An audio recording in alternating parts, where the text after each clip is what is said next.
एकादशी वाले दिन प्रभु के लिए सुनी गई कथा हजारों जन्मों के पुण्यों को एक ही बार में उत्पन्न कर देती है।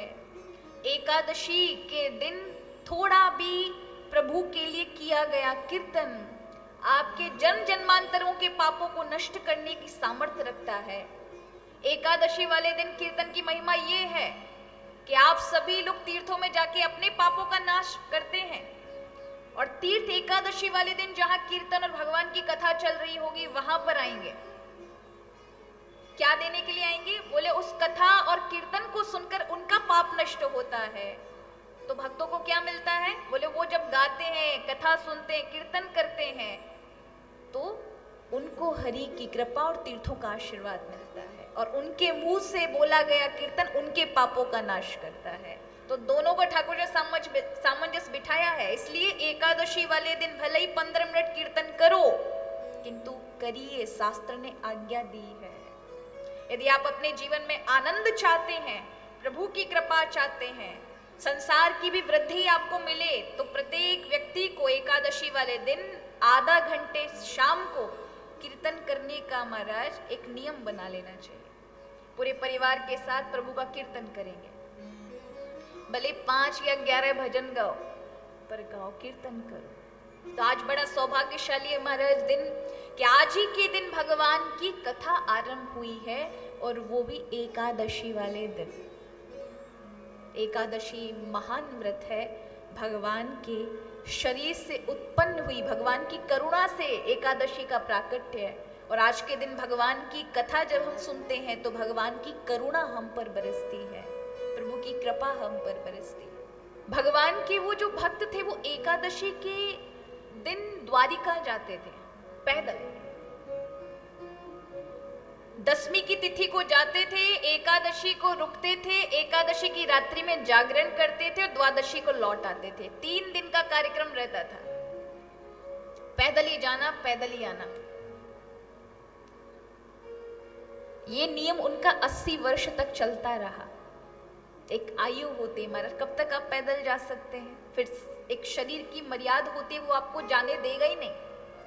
तो एक दिन भगवान ने स्वयं स्वप्न में आकर के रामदास को कहा, भक्त तुम प्रतिदिन आते हो, अब यहीं पर ही रहकर मेरा, तुमने इतना दर्शन किया, अब यहीं पर बैठकर मेरा चिंतन करो। उस भक्त ने कहा कि प्रभु कुछ भी हो जाए, जब तक मेरा शरीर गिर नहीं जाता तब तक मैं ये व्रत तो तोड़ूंगा नहीं। मैं प्रतिदिन आऊं, हर एकादशी को आऊंगा, आपका दर्शन करके ही लौटूंगा।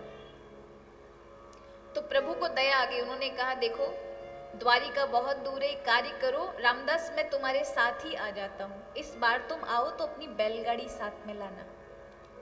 रात्रि के 12 बजे जब सब कीर्तन कर रहे होंगे द्वारिकाधीश के मंदिर में, तब तुम पीछे आ जाना, मैं तुम्हें वहां पर मिलूंगा, तुम मुझे बैलगाड़ी में डालकर ले चलना और फिर मैं तुम्हारे पास आऊंगा तो तुम यहाँ पर तुम्हें जाने की जरूरत नहीं पड़ेगी, मेरा यहीं पे भजन पूजा करना। रामदास के तो महाराज इससे बढ़कर और क्या भगवान की कृपा होगी।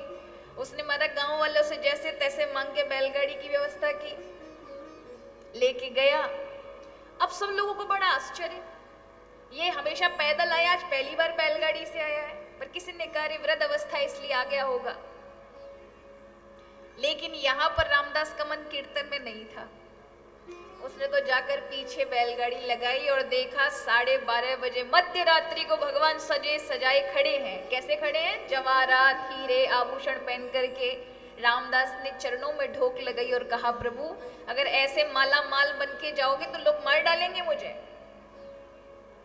इसलिए आपको ये गहने उतारने पड़ेंगे। मुझे तो सिर्फ आपकी चाह है, ये हीरे जवाहरात की नहीं चाह, इच्छा नहीं है।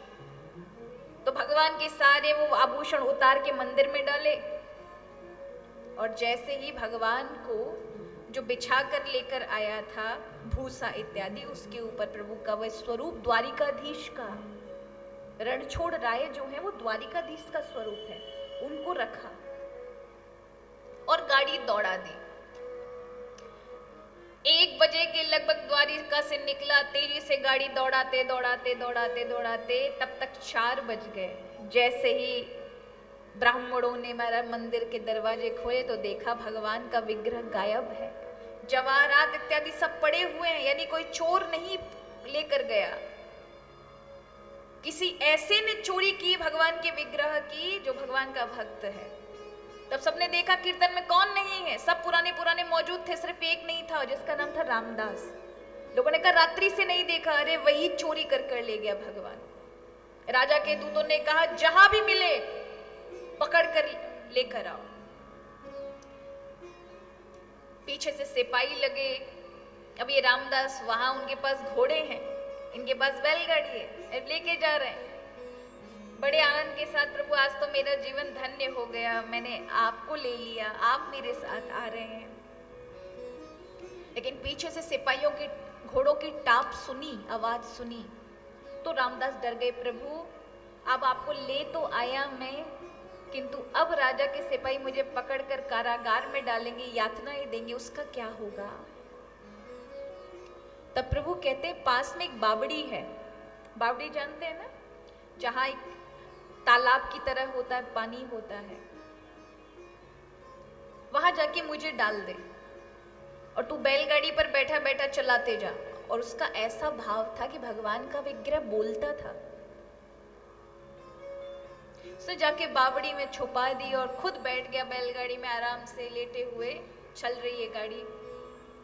तभी राजा के सिपाहियों ने घेर लिया, उठ और उठ। जब रामदास जी उल्टे होकर लेट गए तो उनको शक हुआ कि जरूर इसके इस भूसे के अंदर जो इसने बैलगाड़ी में भर रखा है, इसके अंदर विग्रह है, छुपा कर बैठा हुआ है।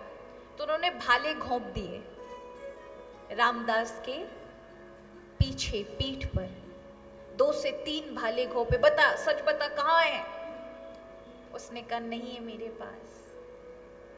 पूरी बैलगाड़ी छानी, कहीं भी भगवान का स्वरूप नहीं। भाले चुभोने लगे, सच बता।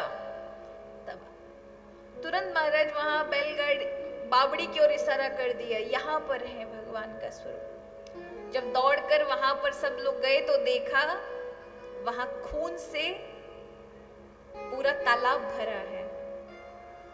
भगवान का स्वरूप निकाला तो भगवान को रक्त निकल रहा है। और उसका कारण था कि भगवान के भक्त पर भाले चुभाए थे, किंतु उसको ना लग करके भगवान के अंदर से रक्त बह रहा था। पट्टी बांधी गई और गोसाई जब ले जाने लगे तो प्रभु इतने भारी हो गए कि जाने को तैयार नहीं। एक साथ 50 उठाए फिर भी ना ले जा पाए।